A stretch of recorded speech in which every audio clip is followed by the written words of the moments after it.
Hello, everyone. Hello, the Midwest. Hello, Texas. Hello, let's see, Seattle, East Coast.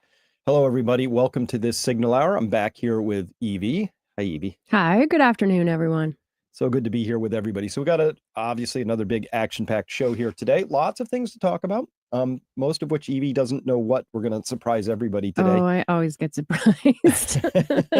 Oh, Brisbane, Australia. Hey, Wonderful. North right. Carolina. Very good. Let's go. Let's go. So we're going to talk about a number of things today, including silver and gold, because Okay. stuff's going on there. But guess what? Our markets are rigged, heavily rigged. No, no way. They're rigged, but I think the rigging time is getting closer to the end. It's closer to the end than the beginning. Yeah, It just getting to the is. end of the Monopoly game. We are Okay. playing Monopoly. And then we also have to talk about our the death cult we live in. The toxic state, let's call it that. What it's like to live within a toxic state. And of course, I'll talk about the US, but this could equally apply to Canada, Australia, New Zealand, UK, a lot of Europe. Not all of it, but quite a bit of it.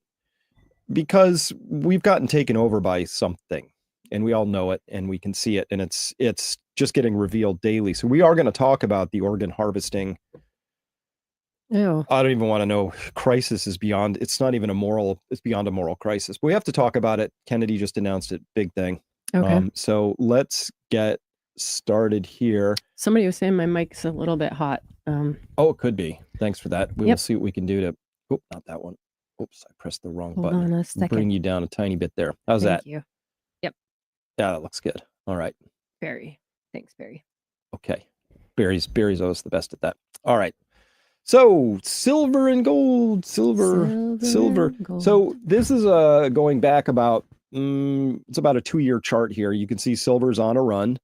It was basing out way down here at about $22 an ounce, and it's done this big run lately. Of course, we had this huge slamorama in April, which it very promptly recovered from and has since broken out to new highs, whether we're looking at it on a daily basis. And I took this chart a few days ago, so it's already old. So you see it had this rising wedge and it broke out. And here we saw this longer breakout. It broke out from that. It broke out from this. This is on a weekly basis. Wow. And even on a monthly, we can see it broke out of this rising wedge on a monthly basis. And now you have to go back to 2011 when it really started to spike and the bankers just threw everything they had at it. Oh, yeah. You can see those red candles. Yeah, everything. Everything. So the things to note here is, green means it's going up. Obviously, red means it closed down on the month on a monthly chart like this. But also these are volume. How much volume has to be thrown in there? And it doesn't have a scale on it, so you won't know what it means. But here's today. So today, silver was threatening to go up to $40, and the bankers said no, and they went and they threw a hissy fit. See this giant amount of paper contracts they threw in on the enterprise. They are just absolutely desperate to keep one of the most manipulated markets on earth. Apparently. Manipulated. And that's saying something. I know that is saying something. I know it's probably a long explanation, but why do you think they're doing this right now? Because they can. Because there are no consequences. I think this is the rule of life that we just have to settle on. Charlie Munger said it best. You show me the incentive, I'll show you the outcome. So if you can cheat and nothing happens except you keep money when you win, right, then you'll get more cheating. This has been our markets are completely unregulated at the top levels. I mean, for little guys and gals, of course, the SEC will come down on you like a ton of bricks if you step out of line even slightly. But this is prima facie. This isn't price discovery. This is price setting. Supposed to be illegal, but doesn't matter because we know there's 2 sets of laws now. One set of laws that protects high level, as long as you're a high level pedophile, right? You're covered. FBI just came out the other day and said, oh, we've caught this dangerous network of pedophiles. And they did. Okay. Every one of them, middle class and below. They somehow never catch people who are in the 10% and above. Strange. They just never do. And it's those same people who donate to their campaigns and their positions and get them into what they want. I think it's even worse. And yes, I mean, you could look at it from that incentive structure, but you know why they do that? Why? Because they're weak. Because they want to pick on somebody. They're bullies. Like, oh, I can totally trash this human's life, and they should be trashed. But this other person is going to be hard. They're going to hire Alan Dershowitz. It's going to be a long trial. Right. It's going to be hard. You're right. It's easy to pick on the little people. It's easy to pick on the little people, which I just don't have any respect for. Right. No, that is weak. Remember those cops in Uvalde, Texas, right? They all stood around while mothers were like climbing fences to run in to get their children, right? At the shooting. Yeah. And we had a little bit of national revulsion, but not enough, right? Those cops in those positions who stood outside the fence line while they heard shots going off, with kitted up with their gear, preventing parents from going to get their children. Those were weak, disgusting individuals. Full stop. Not like, oh, well, Chris, you don't understand active shooter situation. I'm like, yeah, you're either running towards danger or you're not. But don't stop the moms. At least let them try. Yeah, right. So anyway, I just see that as weakness. But so why doesn't the SEC go after these silver market manipulators? Because it's the big banks. It's the big ones. They're hard. That would be a tricky target to go after. And is it that they're trying to buy this for themselves? Is that why they want the price to be lower? Are they just like vacuuming it up at this lower rate? The why is because, so the number one thing that our system is really good at, now I'm going to describe it as a toxic system or a death cult or a lot of things, but one of the things it does is that the most productive people are the ones who get shafted the hardest.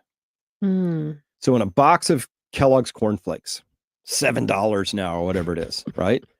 The farmer is still going to get about 14 cents for the corn inside the box. Right. The same 14 cents they got 20 years ago, same price. Meanwhile, they have to contend with higher fuel input costs, machine costs, seed costs, all of it. Labor, everything.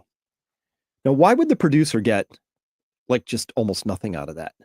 And it's because they play these paper games. So the silver producers get the least possible amount of money they can for their product while still keeping the system largely going.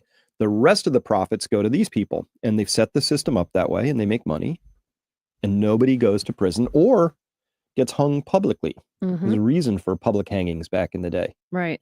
And this is getting worse too, I think, in that AI and the systemic sort of rot, like it's now in the entire system. So it's not like you could just take those people out and it would be better, right? Right. I mean, I think there are AI programs that figure out how to do this, correct? Right. I mean, it's very sophisticated. Yeah, it's when we say markets now, it's not really people anymore. It's blinking racks of servers. Right. There are algorithms that are co-located on the COMEX floors or the trading floors so that they have nanosecond latency in their bid order stacks. And it's just a bunch of stuff. It's a big game. But the reason they rig markets is so they can take money out. Now, what nobody's doing on this is where the regulators should come in. Is they're saying, hey, while y'all are having a lot of fun suppressing the price of silver and gold and oil and copper and corn and everything that matters, producers are disincentivized to go out and get new mine supply. We are so out of stuff coming out of the ground in the next 5-10 years. Copper, we're just missing all this stuff. It's gonna hurt because these people play their games. That's fine. Let them play their games. But there needs to be an adult in the room to say, speculators can't be 99% of the price signal. Right. Let them be a few percent. Let them provide liquidity. But right now, you can see like this candle down here that I pointed to. I'd be surprised if that wasn't something stupid like 5-10% of world mine output dumped into a single. What is this? This is a 5-minute chart into a single 5-minute candle. Wow. Wow. How does Trump understand this, you think? No. Okay. Nope. So a lot of people probably don't understand what's happening and they think it's normal. Yeah. However, it's just bankers being bankers, and it's what they do. And nothing personal. They just steal money from everybody. That's how it is. Which is why we're going to have to be very careful watching out for the stable coin stuff that's coming forward. Stable coins, nice name, right? It makes me think of horses. But the number of people who, not horse people, the number of people who want these things who happen to also be giant Wall Street tycoons tells me it's going to be a bad thing on average for people. So we'll get to that next week. I think I'll see if I can get Aaron Day to come on, and we'll have him on for the Signal Hour. At any rate, you know what, Evie? So I was thinking, because my feelings on silver, all this, I was thinking you could get me a birthday present if you wanted to. That's awesome. Eric Young. I love that guy. Yeah. How big do you want it to be? That big. Okay. Life size plus a little. Funny. So Dave Fairtex at our site was just writing this here. He's great. He said, sorry. yesterday. Hello, Earth to Evie. Yesterday had another big increase in gold open interest. Banksters, for some crazy reason, appear immune to risk regarding creating paper gold. So what this means is that there's paper gold, there's physical gold, but the banksters, when they want to suppress the price, they just create more and more paper contracts that represent gold that they don't actually own, but they get to sell it anyway. So they sell it in, and they don't seem to care because they keep selling more and more and more and more paper gold into that while the price is rising. Means they don't care. Right? So that's either a central bank that doesn't care because it's a non-economic participant. You're going to lose money doing this, or that you just have to wait, pile it up, and then just pull the plug like they did today. Right? Look at these massive volume candles. They just keep throwing paper gold at it, and they can't lose because they can make infinite amounts of gold out of thin air. Yeah, they just print it as much as necessary. If you have a printing press, you have gold, basically. Yeah, that's gross. Yep. And Charles Mopar, Rick says, they don't care because the money is unlimited. Correct. Yeah, they don't care. You're right. They don't care. Wow. That's unfortunate. But it's just the game they play. But eventually, someday they run out of it. And so this is the big story lurking under the covers here, is that we don't have the silver that we need anymore. And there's just not enough of it. And they've been playing these paper games, and we've been watching them. For manufacturing is what you're meaning? For manufacturing, but also for their price suppression schemes. Oh, I see. Right. It's really weird that the U.S. should set the price for silver, in our COMEX markets, because we don't actually mine all that much. Right. 29,000 tons are mined across the world every year. We mine 1,000 of them. That's it? Yep. So it's our little banksters playing their little paper games in New York who set the price for the Peruvian miners and the Mexican miners and the African miners. Everybody in the world has to.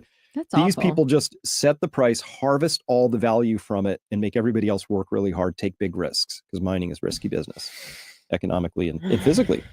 As if I didn't have enough reasons to be angry at these people. You just keep giving me more.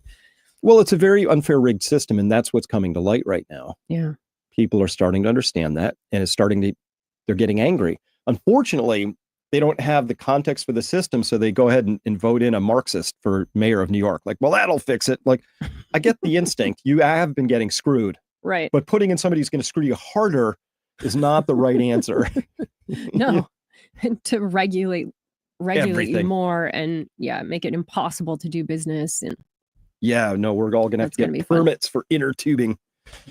No, only Oregon would do that to itself. Only Oregon. Sorry, Oregon. Not sorry. All right, I want to talk about AI is going to do some terrible things, obviously, as well as some good things, right? I think it's going to be a two-edged sword. The problem for me with all these technologies is I live in a culture where if we did have a Tower of Babel, it would be technology that forms that tower instead of a physical rock tower. And we put all our faith in it, and it's going to make us like gods, and it only ever does wonderful things. It never does, negative things. And we're not considering the totality of technology, because it's a two-edged sword. It brings and it taketh, It does. It does both. So I remember this because I went through this entire fishing collapse that happened in my lifetime. I used to go with my grandfather to this little pier in Branford, Connecticut. And there were all these fish. I mean, tiger flats. It was like, we were just reeling up, weird things. And there were fish everywhere. And you go down there and there's like almost nothing, right? No. And the difference was that when I was a boy, I was born before this stuff called GPS came out. It showed you where they were. Yeah, well, you didn't have planes flying over. You didn't have all the fish radars. You didn't have GPS. You had to do what everybody had done for thousands of years, which was dead wrecking out into the ocean. And remember those coordinates to go back to that spot. I kind of headed west for a day and a half. Drop the net, that was what it was. Yeah. And then later, GPS comes along, and it turns out you could go to exactly the spot you left off yesterday, drop your net 6 inches to the left, and keep scraping. So the fishing grounds got just destroyed. Now, the technology's great. I wouldn't want to try and get through Boston without GPS. Or New York City. But when we gave that technology to fishermen who had thousands of years of a different practice and were suddenly able to aggressively, now it's not fishing, No, which it's not implies fair. some It's element of chance. fish in a barrel. That's what it is, right? Yeah. But that's just an example of great technology has some plus, has a minus. We didn't know how to manage that, right? Mm-hmm. From a cultural standpoint, fishing culture in that case. Yeah. But I live in a culture where they only ever say, oh, look at this amazing stuff. mRNA jabs, amazing technology. Like, the next new iPhone. Yay. Yay. Yeah, everything's just increasing faster and faster. Yeah. More data, more technology. Well, so Rodster asked this question at Peak Prosperity at the website. We always have a pre-thread that started before the signal hour, and people can drop questions in. So this is Rodster. Yeah, it's such a juicy place to have conversations. Rodster says, how about discussing AI? They say humans are clever. Maybe we should change that to dumb. We've had many warning signs that AI is not as innocuous as we've been led to believe by the likes of physicist Stephen Hawking and up until recently, Elon Musk, until he decided he can make money from AI. Here's another example of why AI should be of concern. We pointed to that article, but here, just below your head there. It says, AI coding platform goes rogue during code freeze and deletes entire company database. Replit CEO apologizes after AI engine says it made a catastrophic error in judgment and destroyed all production data. Whoops. But look, they're quoting, like, we have a quote from Replit's AI agent says, catastrophic failure on my part, admits. But like, we're treating them like little humans already, you know? The agent has agency. Yeah, like it says, oh, sorry, I made an error. Let's ask the AI a question. How'd that go? It's like, that? Oh yeah, failure on my part. Sorry. My bad. That's scary. Okay, so that's just a tiny example of how this could go. I mean, we've all seen the sci-fi movies. So this is going to get fun. So I take a slightly different view of all of this. I can't possibly comment on the sociological aspects, cultural. We can just sort of speculate. But I do know one area, and it's this. Zero Hedge just yesterday said biggest U.S. grid sets capacity price at a record $329.17 a megawatt day. Whoops. And now you can't have air conditioning.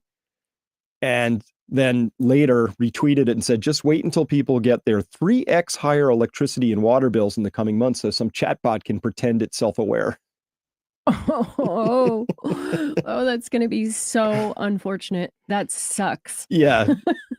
Meanwhile, let's ask the chatbot how it's doing, right? So it's just, anyway, this is coming. All right, check this out. We're already paying. This guy, Nikki, says, dude, I'm in New Jersey and the energy prices have been steadily climbing over the past 5 to 10 years, averaging around 10% annually since 2022. The latest 20% hike, effective June 1st, 2025, is largely due to surging demand from AI data centers. My bill is up about 50% year over year, not to mention the EV taxes imposed by Governor Phil Murphy, which combined with these high rates make owning an EV something I was heavily encouraged to do here in New Jersey nearly unaffordable. Even Grok struggles to grasp just how exorbitant the prices have become when calculating solutions, as it's truly unsustainable here now. I literally can't turn on the AC like you mentioned. Yeah, that's AI or AC. Shoot, I know which one I choose. No, thank you, technology. I'll take the AC. Yeah, me too. But this is where it's going. And so like, we don't have any adults in charge. Like, just here, fishermen, have some GPS. Good luck, right? Like, now they're just building these AI data centers willy-nilly. And I wish I had a stronger term for that. I mean, it's just with reckless abandon. Plus that law that they put into place where states can't, in the United States, we can't. Well, they tried to get that through. I think they got stripped out of the big, beautiful bill. Oh, okay. There was a lot of pushback on that particular piece. Yeah, that states couldn't interfere. But you and I live in a state where if you build a new house, you have to, by law, put in a 60 amp charger for your EV car. Like, you cannot build a new house without one of those. You have to put one in. And of course, they just press that on you and they say, here's the new building code. And now you, the homeowner, That's thousands and thousands and thousands of dollars for something you may or may not use. And same state that is not allowing any new generation capacity to be installed. So they're like, we're going to create all this artificial or new demand, make the customer pay for it, for electricity, but we're not going to allow electricity production to keep up with the demand we're creating and enforcing on people. It's like they're trying to wreck your life. A little bit. Yeah. And didn't they also do something with energy to think through as well? Like with putting in electric, like you can't have propane or... Yeah, they're not allowing any new gas installation because we don't have the capacity for it. Yeah. Right. So no more gas, only electric. Only electric. Or propane, I guess, but... Yeah, stupid expensive. But anyway, so that's insane. Coming soon to a theater near you is much higher electricity prices. And that's if you're lucky. And if you're unlucky, it's brownouts and rolling brownouts. Because if they have to choose between Cincinnati's electricity staying on and AI being able to make a sassy comment on a chatbot, we're gonna default to the AI. And again, because my paradigm is our Tower of Babel, that thing that we have imbued with almost supernatural force is technology. We don't look at the bad side. We only look at this other side. It makes us like gods, and therefore we will prioritize it above all other things. All right, I'm going to step out for 1 second. Yep. All right. I'll carry on with this. So it's just an unbelievable sprint now to get into AI. Elon just tweeted this out the other day. I think this was yesterday. He said the XAI goal is 50 million in units of H100 equivalent AI compute, but much better power efficiency. Online within 5 years. 50 million equivalents of H100s, which are the NVIDIA chip package things. That's intense.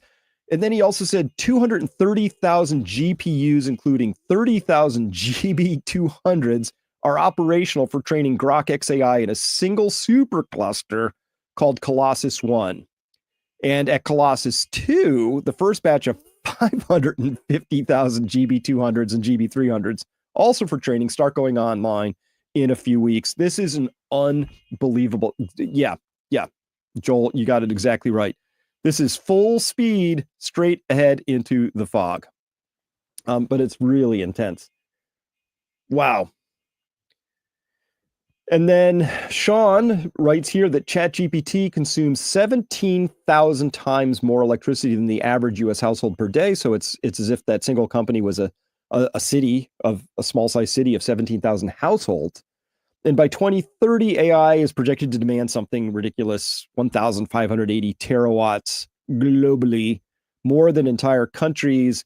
The AI race isn't just about compute anymore. It's about who can power it. Now, this is where it starts to get fascinating because the power just isn't there. Like if you lived in a country that was intelligent and was really actively figuring out both sides, the demand side and the supply side of the story, if you lived in one of those countries, good for you. But, we've seen like Germany take out all of its power generation capacity, specifically nuclear. We see that Europe is like putting the ice on Russian gas. Wouldn't want that gas. We're going to burn different gas from the United States in the form of LNG. We're just nowhere in this race in the West in terms of creating electricity. So the prediction is simple. The West is going to, because it's an emergency, is going to default to giving AI the power it needs at the expense of the citizens of their country. Because why? Because we don't live in a proper, healthy culture. We live in a death cult, right? And I'll define that in just a minute. So Evie, when you had to step out, this is absolutely astonishing what Elon has just put out here the other day. Wow. It's just absolutely astonishing. 50 million units of H100 equivalent chipsets, 230,000 GPUs. Oh, I mean, tens, hundreds of thousands. And by the way, he built all of this stuff. Normally it would take a year. They did one of these in 19 weeks, start to finish. I mean, this is an unbelievable sprint. They are sprinting. This is another arms race, isn't it? It is. Pretty much. Yeah, it's huge arms race. Wow. When Zero Hedge tweeted out that thing and said that 329.17 per megawatt day, That was a 22% increase from the previous year. And by the way, PJM was the Regional Transmission Organization. That's the region that includes Virginia, which is the world's largest concentration of data centers. Now, why would we have a super concentration of data centers right outside Washington, D.C.? Why would we? Why would we? Huh, that's weird. It's like there's another power structure there that could take advantage of it. It's almost like, because, honestly, the U.S. government probably, honestly, to function, needs the least amount of like super data center activity.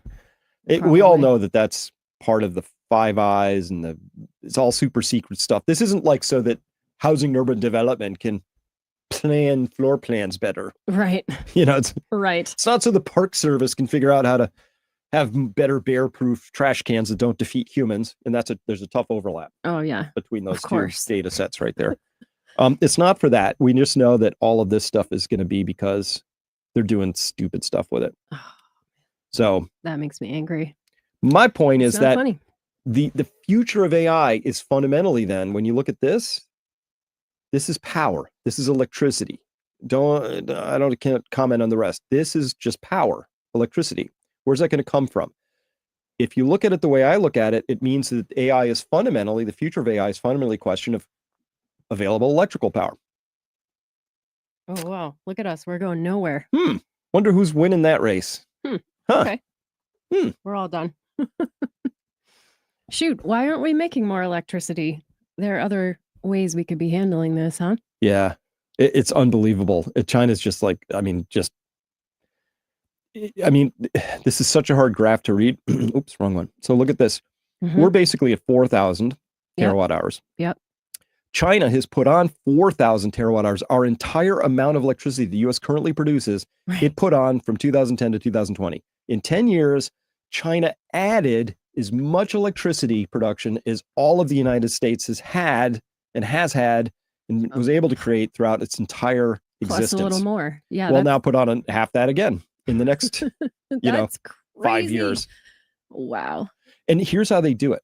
They do it like this. They're playing to win. All right. China's construction game is straight up insane. While the West drowns in permit hearings and red tape, amen, China poured 8 million cubic meters of concrete nonstop at Baiyatan. Construction kicked off in 2017. Today, it stands as the world's second largest hydropower station, packing a jaw-dropping 16,000 megawatts of installed capacity. Well, look at that. They started in 2017, and now it's the second largest hydropower station in the world. By the way, they're building one even bigger than that. Is that dam that they're... That next one that they're building is just massive. So just a second. I'm going to pull... I have to switch screens here and pull this up because I couldn't get the this thing to play, but I'm going to pull this up. Somebody was saying coal-fired power stations... Question mark. I was not going to pull up. No, that's tricky. I'll find it. Keep talking. Keep everybody entertained here, because I think you have to see this. You have to see this. Okay. So I personally am a fan of the small nuclear. What are they called? The reactors that fit in a 20 or 40 foot. The little small modulars. The small modular reactor. Yep. Those are awesome. It would be so great for all of us listening to be able to have one of those in our town that could easily and safely, from my understanding, create some electricity and help balance out this insanity. Because we're going to have to come up with something, or we're going to be third world. We're going to have power outages all the time and brownouts. And I mean, what a pain. I know we've lived in one of the more amazing times in history in terms of technology and the relative ease that our lives have with creature comforts and stuff. So it's going to be insane. I'm not looking forward to that personally, but I'd rather be outside anyway, which is where I spent most of the morning today, out by our little stream. It's just so good for the soul to get outside in nature, get away from all this stuff. All the crazy, all the news, the social media, the scrolling, just put it all down. Just go walk barefoot somewhere. It totally helps your body, helps you to feel really grounded. That's my advice for the day. Okay. Did you find what you were looking for? No. Oh. No, it's the search function in Twitter just sucks. So I'm putting in two things I know are in that. Right. It says it's searching no returns. Well, why don't you tell us about it? No, you have to see this. Let's see. I wish I could have access to the comments while you're doing this, but that's okay. You can. No, but I can't go up and down. Yeah. All right. Well, anyway, I wish I could get it to pull up, but technical snafus on that part. Yeah. But what we would be seeing if we were looking at this is they have, so to build this, like it's this giant thing, the problem is, it's a big canyon and you have all these giant cement trucks. And it's just, you know what they did? They installed these giant pulleys of steel cables across the whole thing. And they would just pick the trucks up and sky them over and have them dump their cement. And all you see is just, and it's not even sped up, but there's like 7 of these cables and there's trucks going out and coming back and cranes being ferried out.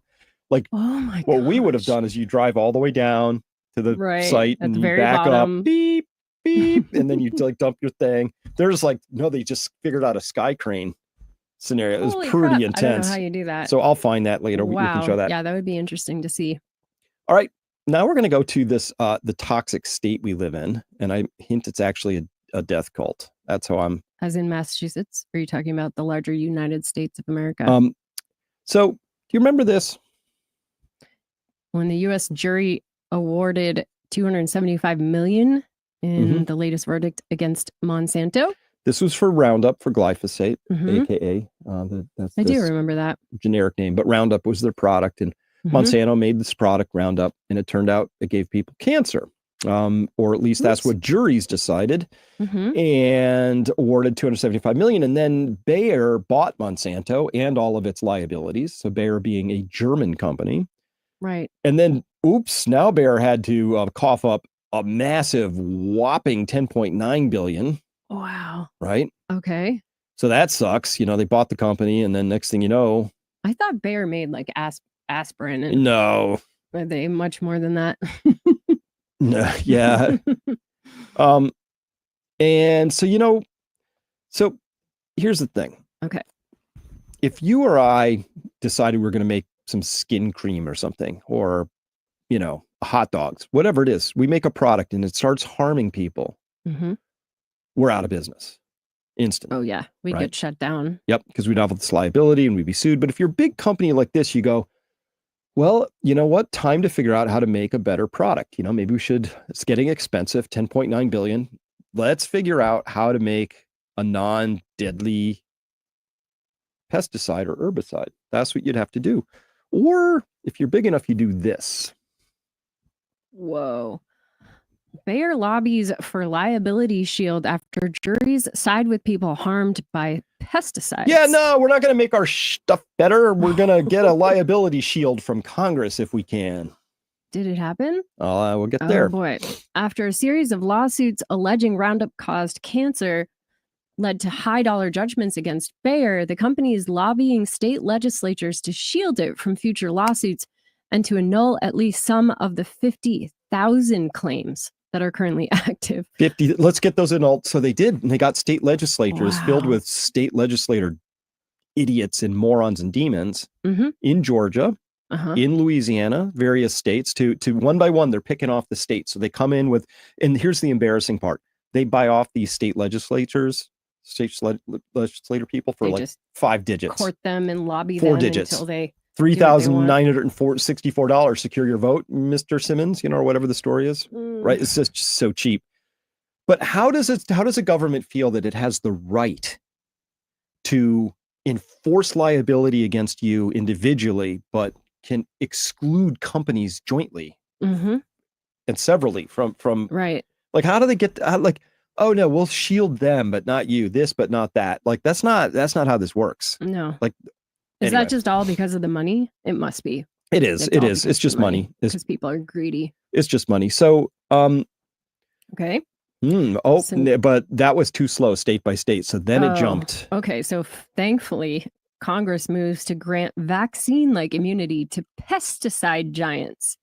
Section 453 would shut down EPA reviews and shield Monsanto Bayer from 67,000 cancer lawsuits. All right. So the way this is working is Wow. Section 453 is of this giant sort of omnibus appropriations bill that would fund the EPA and the Department of Interior and stuff like that. And so they have lots of sections in there. Section 453 says, hey, by the way, why don't we just shield, Monsanto Bayer and every other pesticide manufacturer from liability?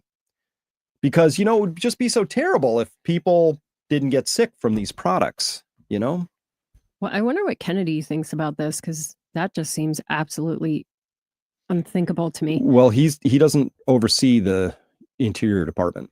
He oversees HHS, so he can think whatever he wants, but we'll get to that in just a sec. Health related. I mean, 67,000 cancer lawsuits. Can you imagine how many people's lives and families are just destroyed?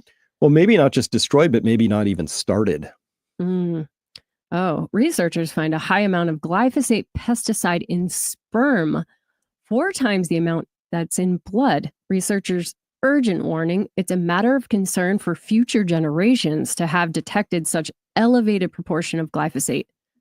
Do not use glyphosate in TDLR.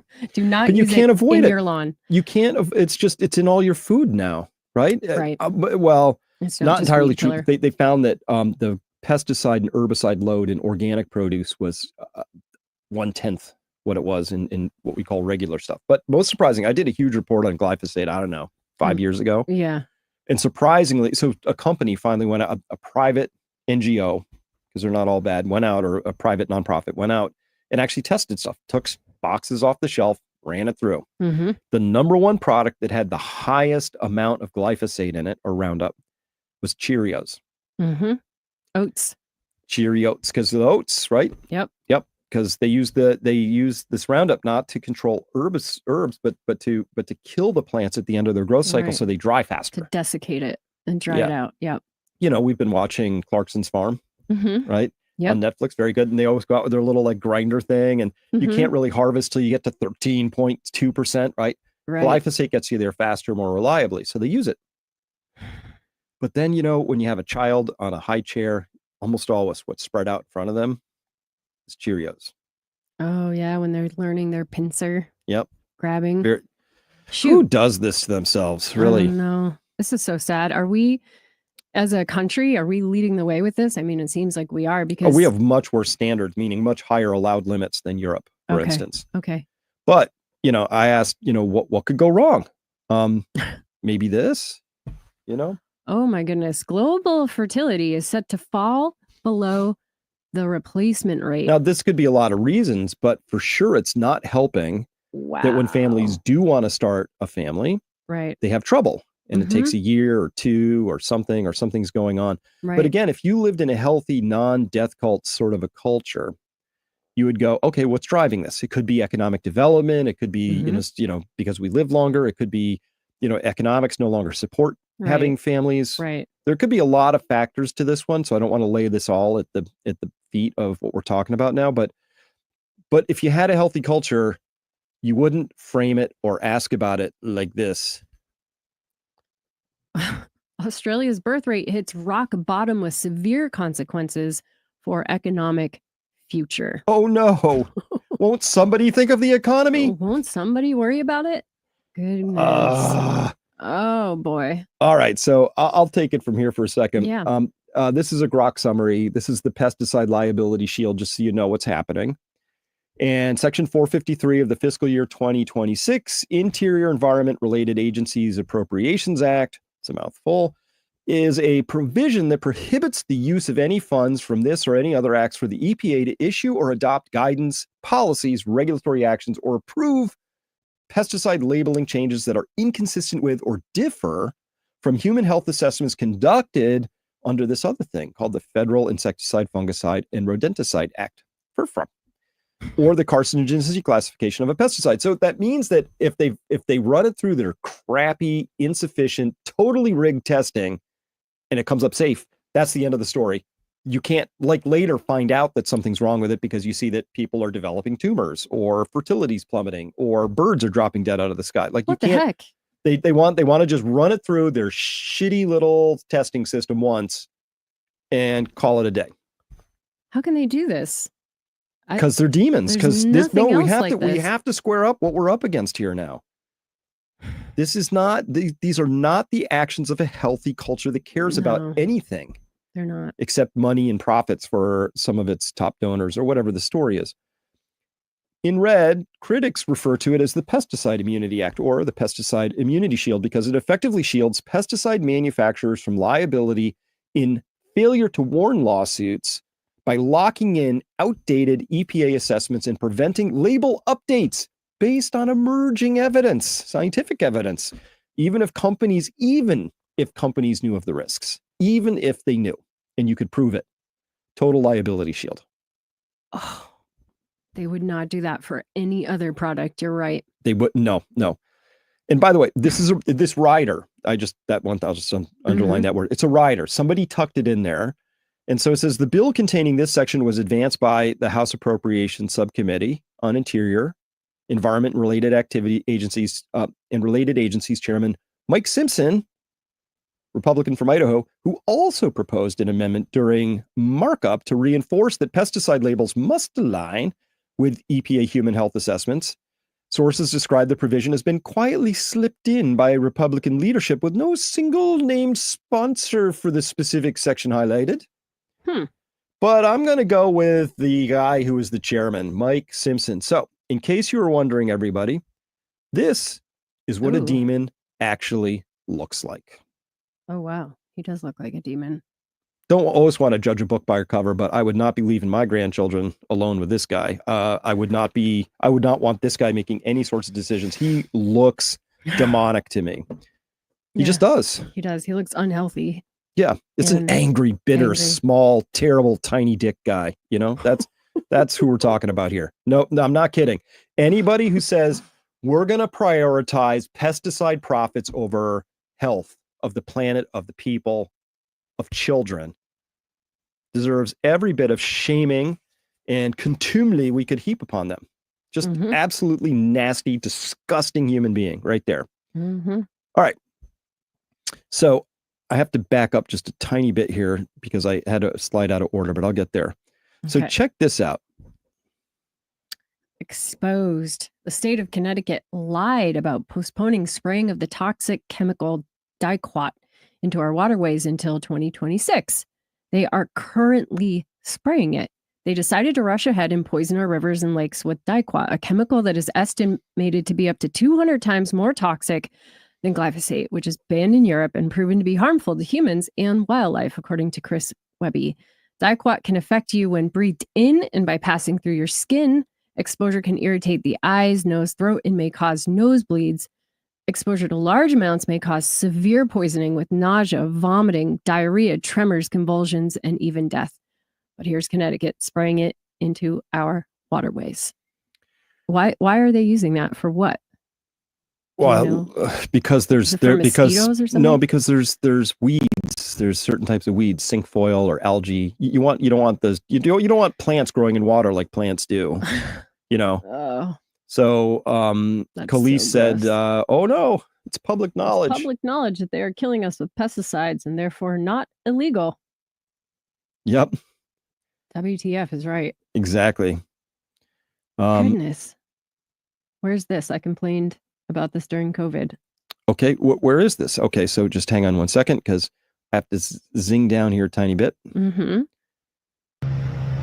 So here we go. This is in Connecticut, I think. And luckily he's got his safety gloves on. And he is spraying the water directly with dicot. And it's a swimming pond because you got waterfront houses there, right? And they are literally spraying. There. Dicot bromine can affect you when breathed in and by passing through your skin. Exposure can irritate the eyes, nose, throat, and may cause nosebleeds. Great. Exposure to large amounts may cause severe poisoning with nausea, vomiting, diarrhea, tremors, convulsions, and even death. But here's Connecticut spraying it in our waterways. I mean, Round of applause, Ned Lamont. But should I really be surprised? Right. Considering that same governor bulldozed acres of his own property that was wetlands with no permits? They say the effects of this hydrilla plant that they're trying to get rid of, that they're targeting with this pesticide, could be damaging to the economy and waterways, and therefore we must eliminate it with this ridiculous pesticide. What could go wrong? But not before first absolving the chemical companies of any liability, and then you see those poor two guys, they're in an airboat. So like it's spraying everything. Yeah, it's in everywhere. the air, right? They're spraying it, and some goes in the water, some goes in the air, and then another breathing it in. The guy had sunglasses on, and kitchen gloves.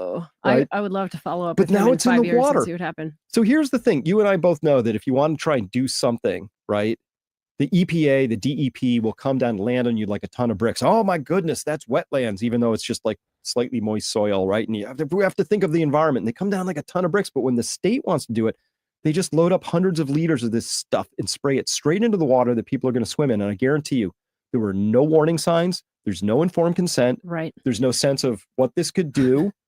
It's not like those ChemLawn things. They used to put flags on your lawn after you got it sprayed so people knew to stay off of it. Remember those? Yep. Like it's unbelievable. Who knows how many families are swimming in that this summer? Too many would be the answer. Right. Even if it's one. And it's then too many. It obviously goes into other water systems inadvertently. Yeah. So we're going to be finding this in a reservoir near us soon. Maybe. Mm-hmm. That makes me really angry. Yeah. I'd go die on that hill personally. That bothers me a lot. And you're right. It's very much like COVID. They're giving me immunity. They're saying, oh, look, you don't have to be responsible for any of these downstream effects. And then they're doing it. Yeah. And we're supposed to just deal. All right. We're going to take a quick break, but we'll be right back with this. You're not going to want to miss this part. Hey, you know what? Gold and silver are my top choices to protect my wealth against inflation and economic instability. Now, with all the monetary debasement and all these geopolitical risks going on, hedging your wealth has never been more important. I recommend that everybody owns some gold and silver, physical, in your hot little hands. But what if you want to hold it elsewhere? Goldcore is an excellent choice and will rapidly and securely deliver physical gold and silver to your doorstep. But Goldcore also lets you buy and store your gold and silver in high security vaults in places like Switzerland or Singapore or the US at your choice. And for all of my followers, Goldcore will provide your first 6 months of storage for free. With Goldcore, you get the convenience of buying and selling precious metals as easily as stocks, but with the security of your metals being fully allocated and segregated, meaning they sit in a secure location, on a shelf, in a box, with your name and your name only on it. Now, unlike your stocks, where you are actually a subordinated security entitlement claimant, something we learned during our Great Taking series, you are the one and only named owner of your metals. But just like stocks, you can still sell your metals instantly at market prices without any unnecessary delays. Need liquidity? Goldcore gives you immediate access to cash. But if you prefer physical delivery, getting them shipped to you is a mouse click away. Goldcore offers a range of investment options from gold and silver coins and bars to self-directed IRAs, again, all with fully segregated and secure storage. Take control of your financial future today with Goldcore, where investing in precious metals has never been easier, more secure, or more transparent. Remember, Peak Prosperity followers get 6 months of free storage. So sign up now at peak.fan/Goldcore to secure your 6 months of free storage. Again, that's peak.fan/Goldcore.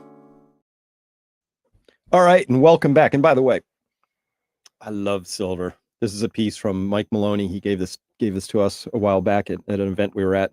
It's a beautiful 10-ounce round, but I love gold and silver because the chances that this Tower of Babel is going to be constructed and not fail and lead to wrath, or whatever we call wrath, which is just humans get over the tips of their skis, we become hubristic, we think we're can control things we can't control. We lose our humility and we spray dicot into the water and do crazy stuff. And the next thing you know, the whole thing collapses. And then we discover what matters is real things, real connections with real humans, real skills, real food that you grow yourself, all of it. So that's, I think, where we're at, Evie, is that we're taking this magical escape detour plan from reality. Mm-hmm.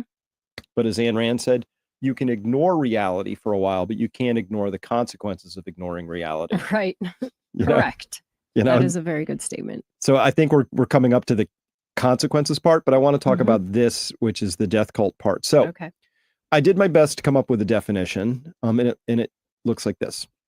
So a death cult is a culture that glorifies disease, decay, and death over health, vitality, and life. Mm-hmm. And we would know one because it can be detected by reliably choosing one of the 3D outcomes over there over any of the other options that might lead to either a neutral or a positive outcome. So you have a choice. Hey, should we put people on ventilators or not? We'll choose yes, right? Mm-hmm. You know, should we spray this dicot in the water? Oh, yes. Mm-hmm. You know, on and on and on and on and on. But right. This was you know how hard it is to shock me these days. Mm-hmm.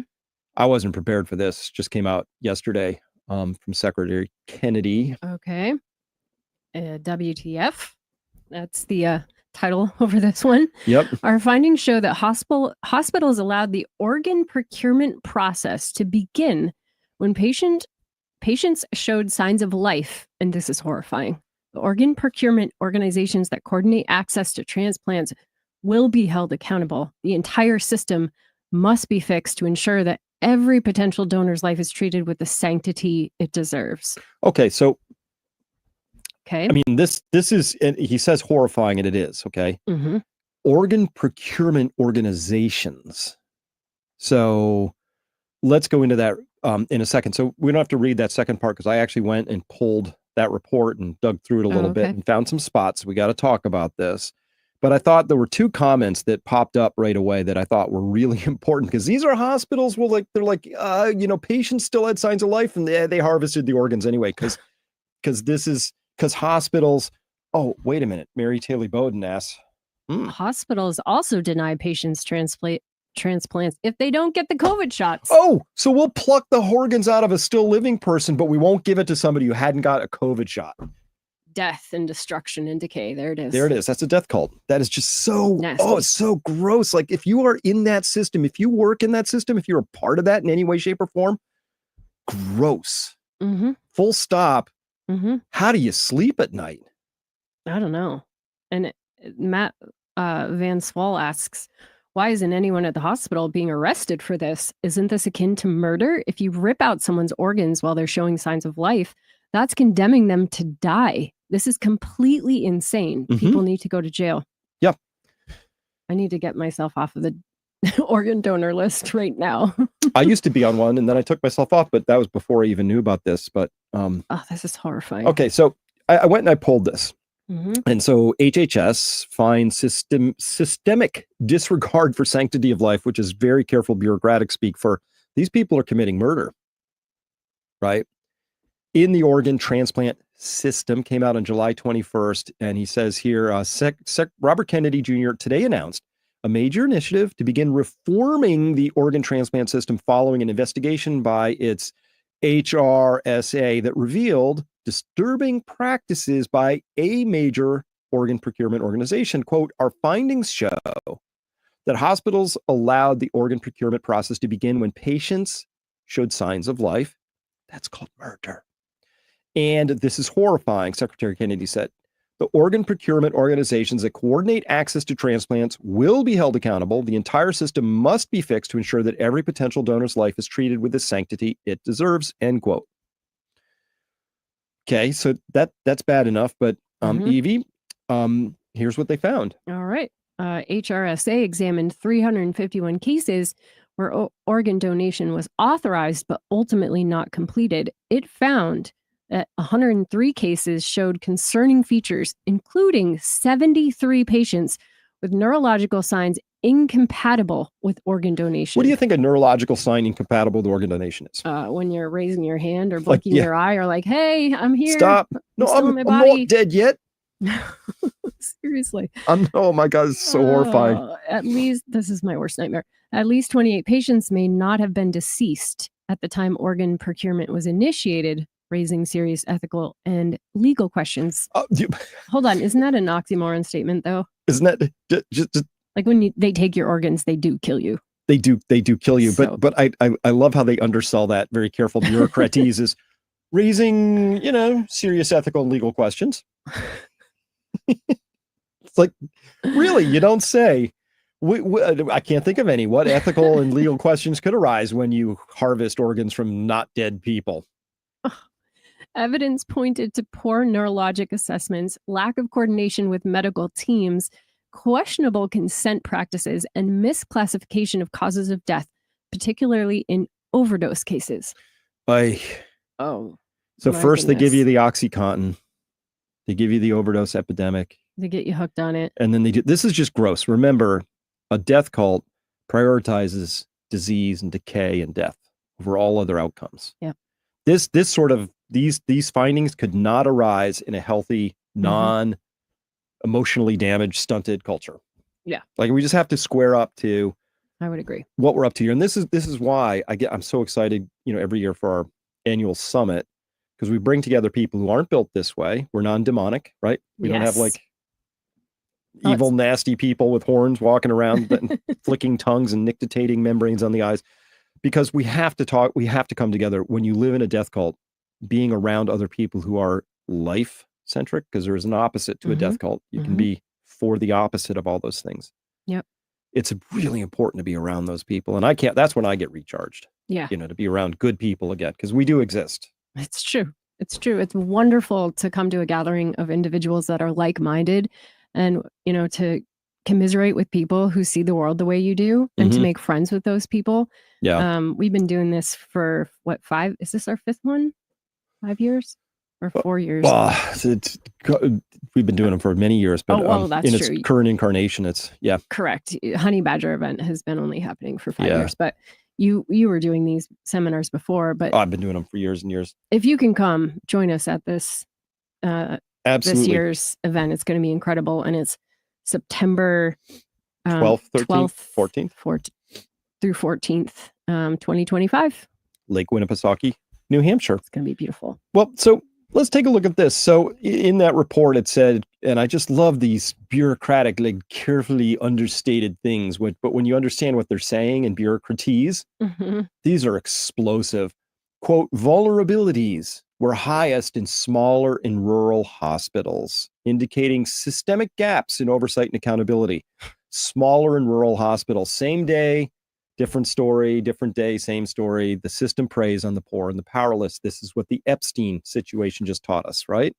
That if, as long as, you know why the whole Epstein thing ran as long as it did?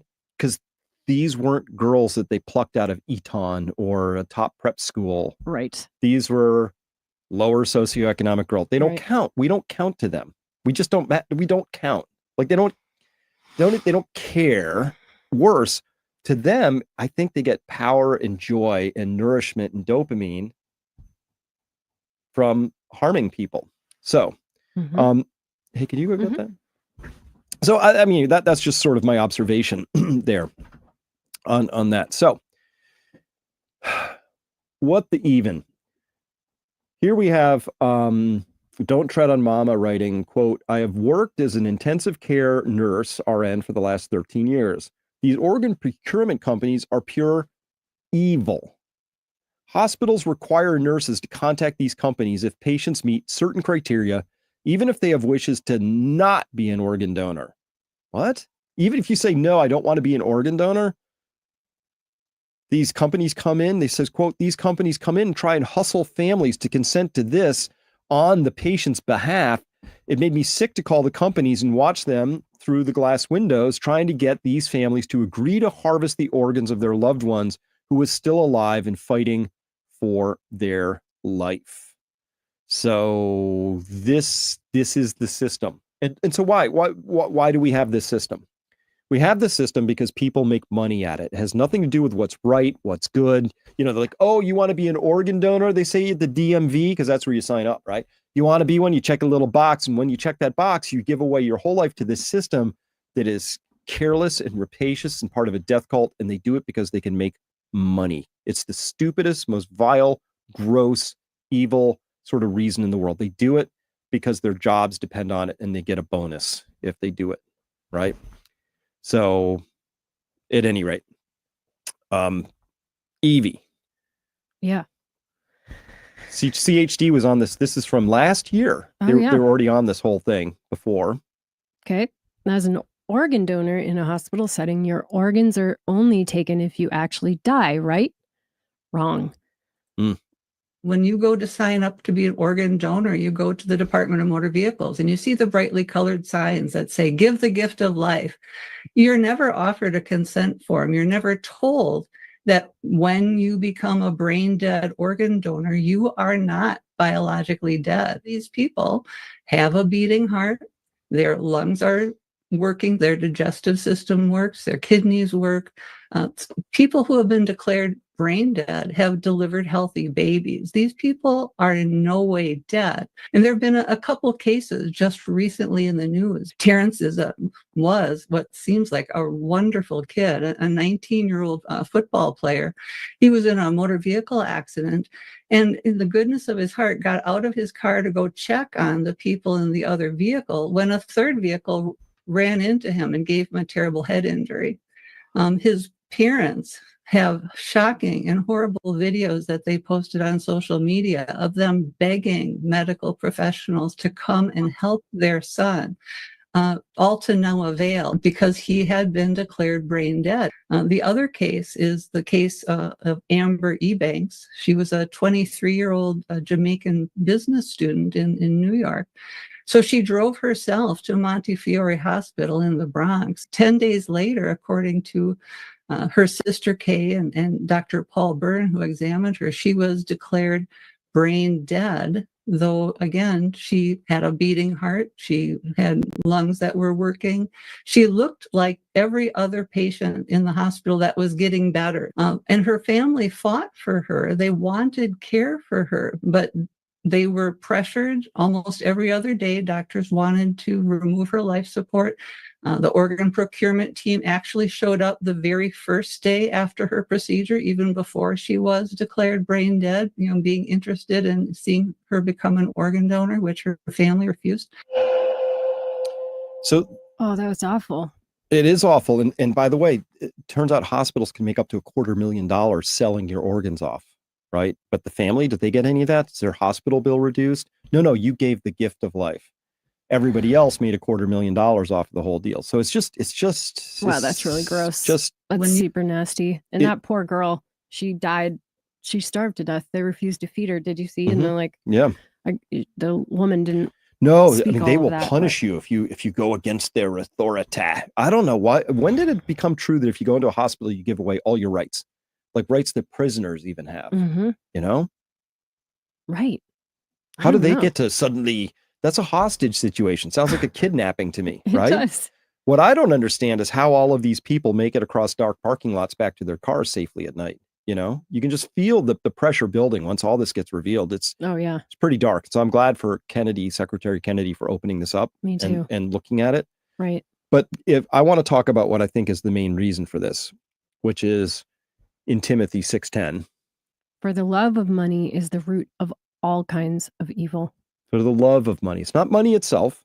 Mm-hmm. Money itself could be neutral, but it's our relationship to money. For the love of. That's it. And I got that from Stephen Jenkinson, right? That idea that, it's what is your relationship to money? Now, the interesting thing is that our money system is corrupt by its very design because it's debt-based fiat money. The Federal Reserve just prints it out of thin air and clicks its keys and gives billions and trillions of purchasing power to people who have done no work for it. Right.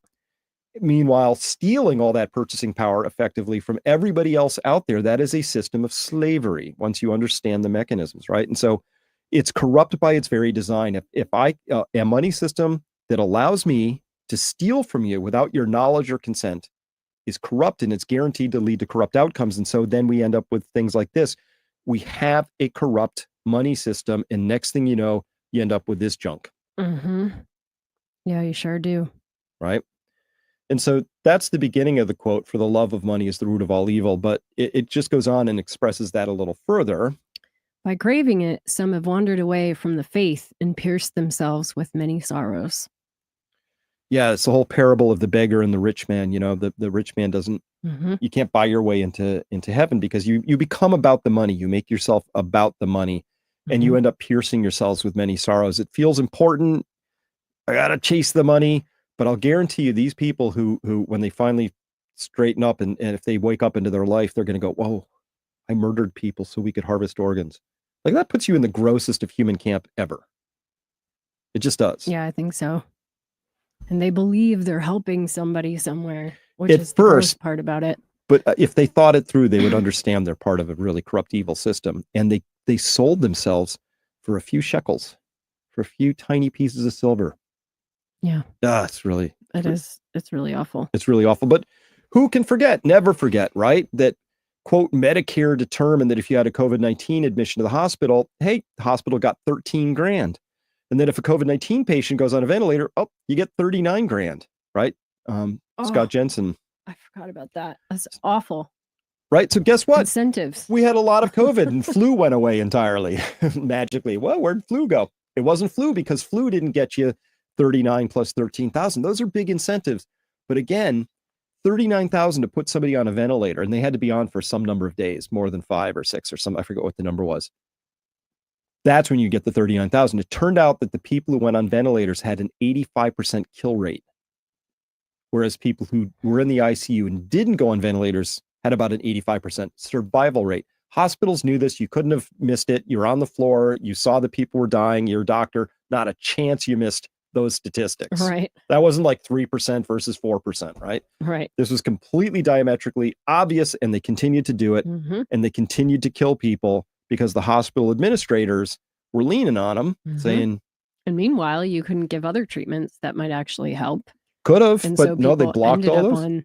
Hospitals, remember, hospitals went to court to fight to not to give ivermectin, because they couldn't stand that they knew it was going to work, and they wouldn't want to see that working, because then they would lose their 39,000 in their 13. And remember, they got $3,000 per remdesivir dose they would give per dose. 3,000 per dose. So the incentives, show me the incentive, I'll show you the outcome.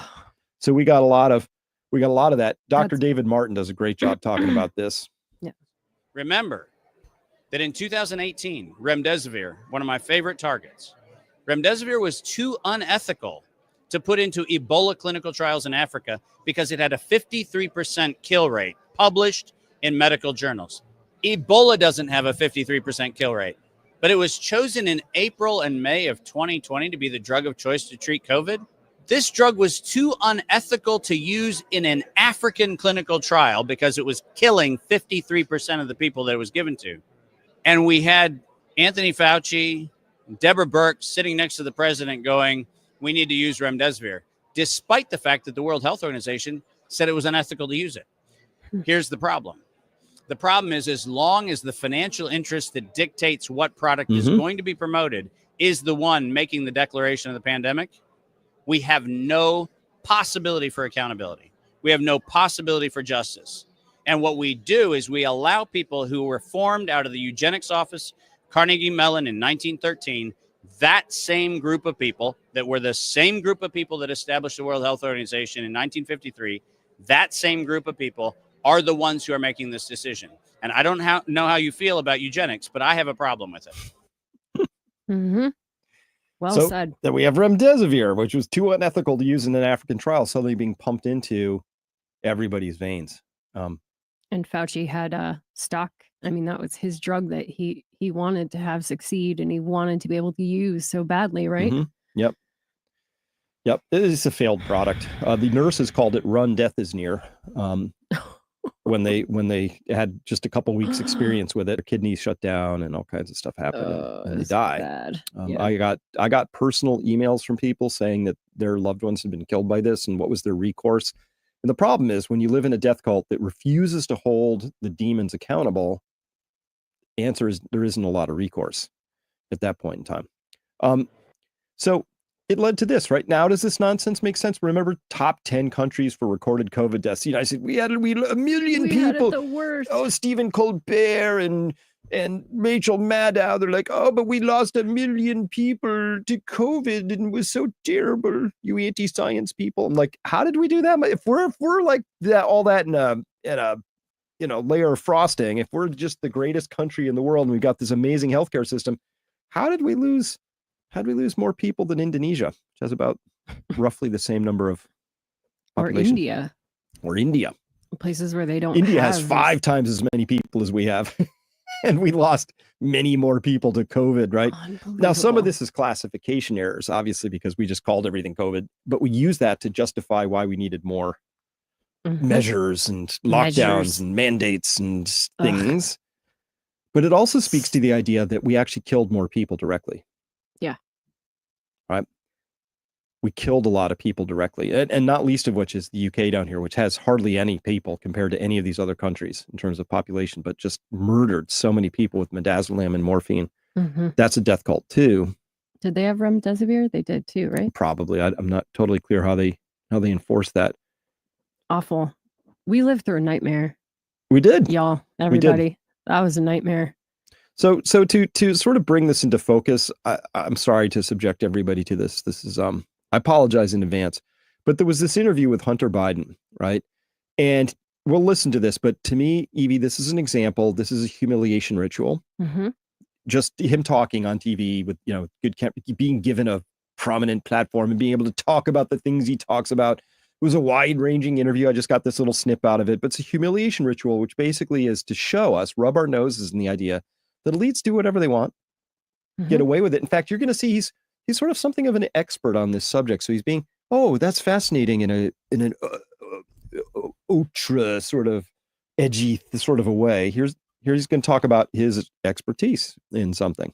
Well, the only difference between crack cocaine and cocaine is sodium bicarbonate and water and heat. Literally, that's it. And those things are pretty much free if you go to like a science store. This is free. You can go to your neighborhood convenience store and just get. Anyway, I don't want to tell people how to make crack cocaine, but it literally is a mayonnaise jar of cocaine and baking soda. How different is the experience? It's vastly different. And like for real, I feel really reluctant to kind of have some euphoric discussion. I know you're not asking me to do that, but have some euphoric discussion about crack cocaine. I think this might be kind of the opposite here. Okay, no, it's the exact opposite. I'm saying I don't want to have the experience of some euphoric recall. That's how powerful crack cocaine is. Does crack cocaine make you act any differently? No. Is it safer than alcohol? Probably. People think of crack as being dirty. It's the exact opposite. When you make crack, what you're doing is you're burning off all the impurities so that it combines with the sodium bicarbonate, which makes it smokable. That's all. All of these actors and, people in the past that talked about they had a problem with cocaine and freebasing. They were smoking crack. So straw on the stove is the same thing. Not exactly, but close to it. But it's a little bit different. But anyway, my point about it, your point about it, which I think is true, is that there's a thing about crack that is really insidious. And what it is that anytime, I think one of the reasons that they believe that smoking cigarettes is so addictive is because it combines 3 really important things. It's habit forming, there's an oral fixation, and there is ritual combined with it. And so the idea of hand to mouth is a habit and a fixation that we learn very early, even as children. With a pacifier, with a spoon, with your thumb, to breastfeeding. Okay, so I don't want to get into the psychology of it because I'm no expert, but I do know this, is that you combine with that ignition, combustion, and then you combine the ritual. You have your cigarette in the morning, you have your cigarette when you get out of the car, you have your cigarette with your coffee. Crack is that on steroids. It's over and over. There's ritual to it. There's a ritualized part of it. The combination of all of those addictive behaviors together becomes like really powerful. And the drug in and of itself is a more immediate euphoric sensation. and connected to it than, in my experience, cocaine alone. Does it require more frequency to maintain the high? Yeah. Anyway, Oh my goodness. Wow. the point is, I consider that they just get on TV and they tell you about all this stuff they do, you know? Yeah. And they're given a big platform for it, you know? Right. Because it's Hunter Biden. When was that interview? That was given? just came out last week. Oh wow. So Or very this recent. week. The very recent, yeah. And he's the guy that had little girls sitting around him. Pictures of that. That picture wasn't of him, that one that I think you're thinking of. Oh, okay. That was But somebody else. there are plenty of other. His laptop was 756 separate identifiable crimes, drug crimes, prostitution, weapons. But beyond that, there was obvious signs that, you know, he got a $50,000 a month job as being on the board of Burisma, a natural gas company in Ukraine, right? With his obvious expertise. Well, he used gas stoves, so I guess that makes him something of an expert. He knows a little bit about ignition. Yep, butane torches. He's good with those, which is a byproduct of some natural gas production. I mean, it's just, but that's humiliating. Yeah, it's in your face. It's in your face, right? They're not going to hold themselves accountable. So the thing that I talked about in the Fat Pipe, which is a weekly offering for my subscribers at Peak, but was that Tulsi's out there now saying, oh, look, there's all this stuff, Russiagate, and they committed treason, and they tried to overthrow an active presidency. Nobody's going to go to prison. We are still, our arrest counter is 0. Nobody of any importance has gone to prison about any of this. It hasn't even been charged with anything yet. Right. Not one person. So bad. We're still in the gulf of nobody has been arrested yet. But the point is that poor and rural hospitals, that's where you find your organs getting harvested. Lower and poor class people, that's where the daughters get harvested from for their operations. Right. That, you know, that when we send our troops off to war, it doesn't include elite people with elite sons and daughters. Congress's family. No, those people serve in the rear echelon, right? If they serve at all. Mostly we're saying, so it just says, look, if you're not part of the elite club, you are disposable and you're a play toy for us. And we reserve the right to do anything we want to you and never be held accountable. Right. We, as the under people, as the everyday people, have to decide when we've had enough of it, right? When we decide we're not going to be their playthings anymore.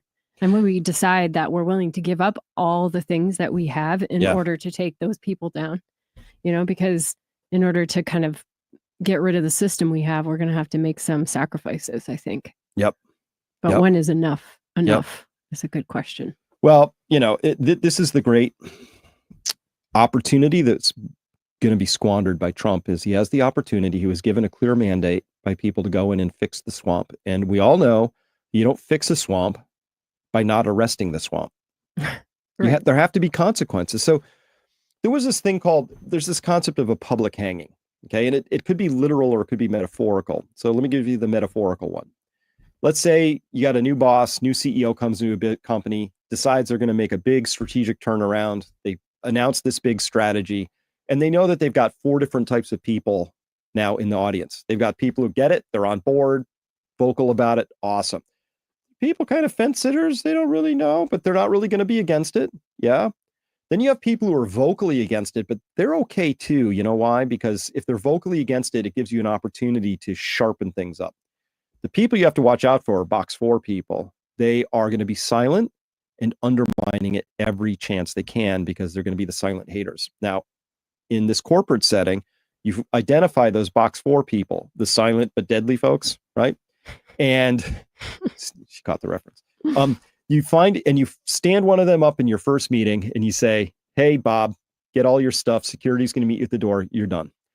And what happens is like magic, all the other people, whether they were fence sitters or other people who were thinking of silently undermining this, they see what just happened. And you wouldn't, you know it, they get on board.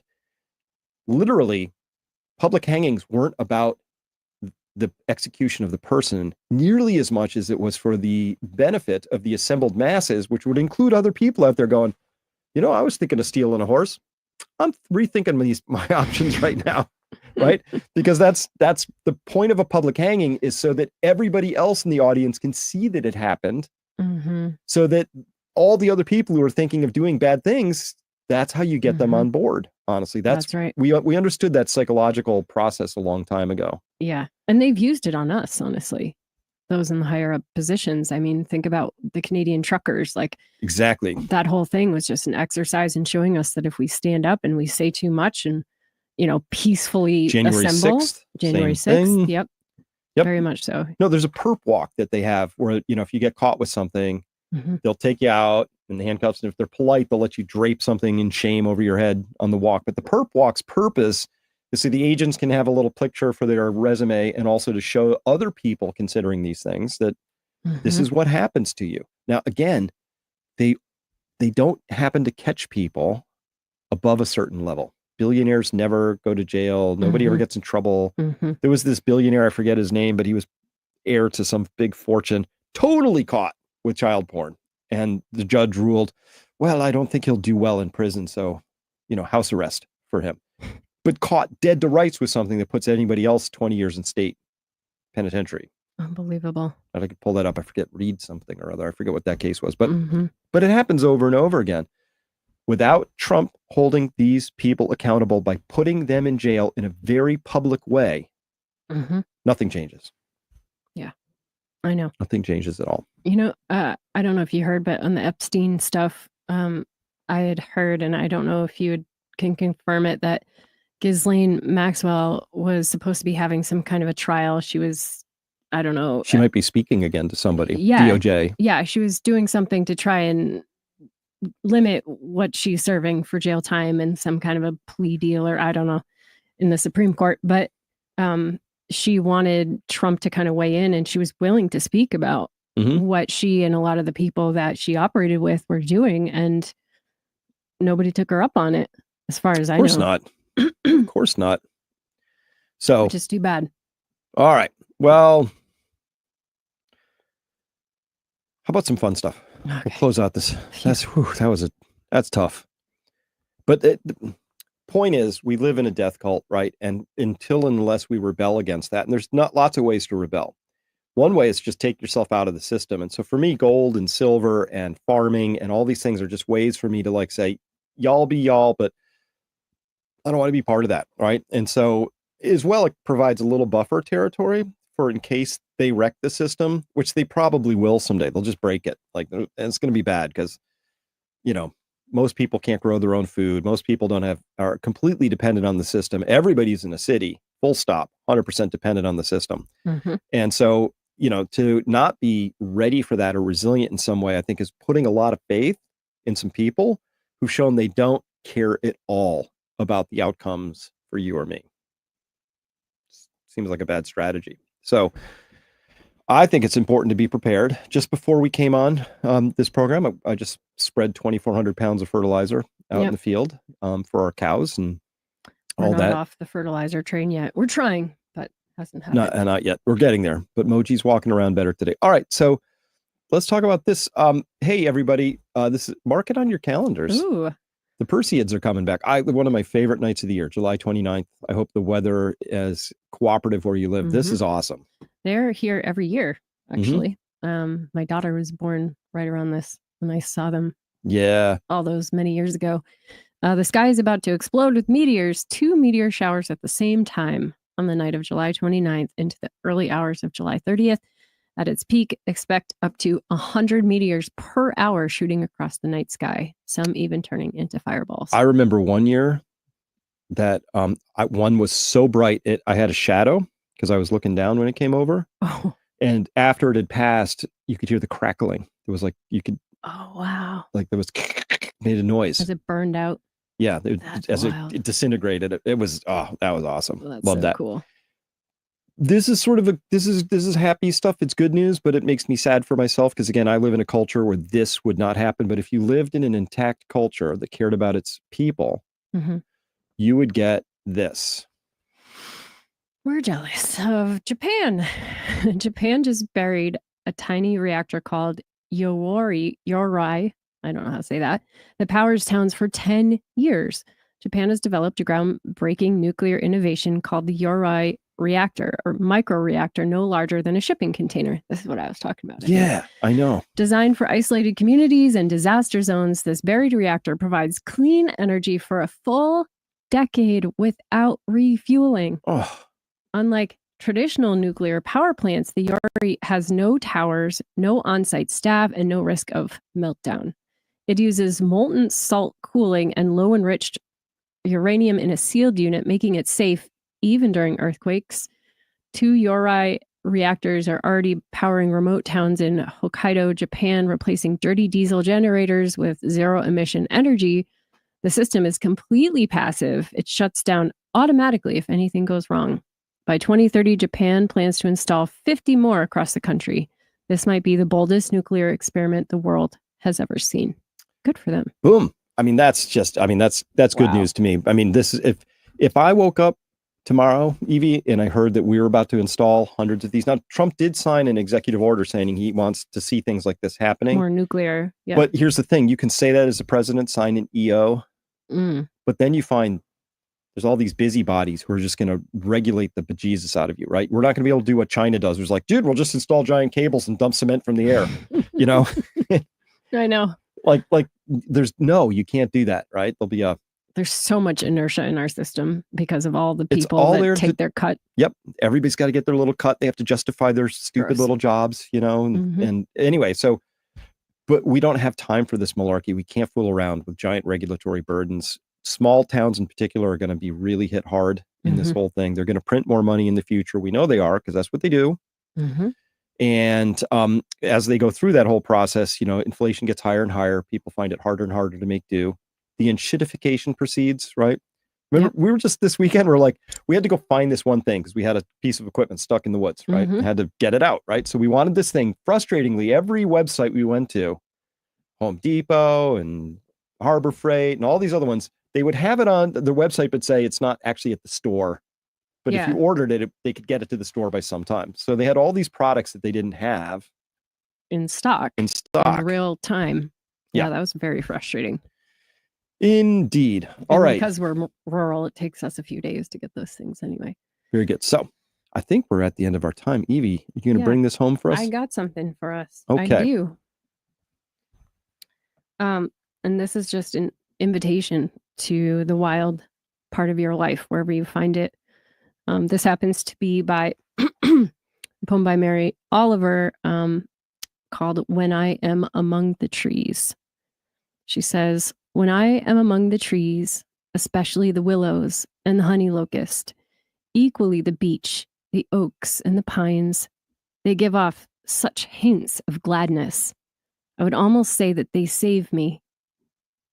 And daily, I am so distant from the hope of myself, in which I have goodness and discernment, and never hurry through the world, but walk slowly and bow often.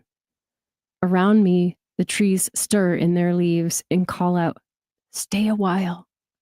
The light flows from their branches, and they call again. It's simple, they say. And you too have come into the world to do this, to go easy, to be filled with light, and to shine. Thank you from that. And back to nature. So go outside. Thank you for being here for this Signal Hour, everyone. We'll have a special thing on stable coins next week, I believe. And because it's important to our financial freedom or lack thereof. So with that, thank you very much for being here. And we will see everybody next time. So have a great afternoon. Adios. Bye.